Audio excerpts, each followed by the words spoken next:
30% चावल की क्रॉप तबाह हो गई, 35% कॉटन की हो गई, 30% गन्ने की हो गई। तो हमने कोई सबक सीखा?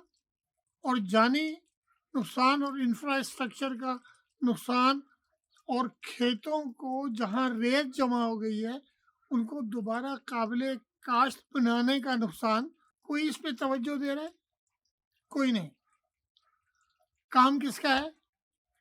फेडरल फ्लड कमीशन, इसका नाम आपने सुना होगा। इनकी एक बहुत बड़ी जिम्मेदारी है। वो जिम्मेदारी क्या है? जो हेडवर्क्स हैं और जो हमारे बराजेज हैं उनकी कैपेसिटी को सैलाब के मुताबिक बनाना। अच्छा, हैरत अंगेज बात यह है इनका अपना कोई बजट नहीं है। ये बजट लेते हैं वाटर एंड पावर अथॉरिटी के बजट से।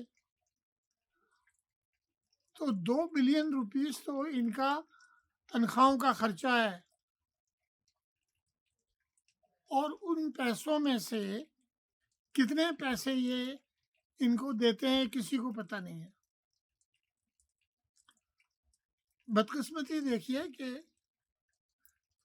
जब 2010 के सैलाब के बाद दुनिया के डोनर्स ने हमें पैसे दिए $11 बिलियन,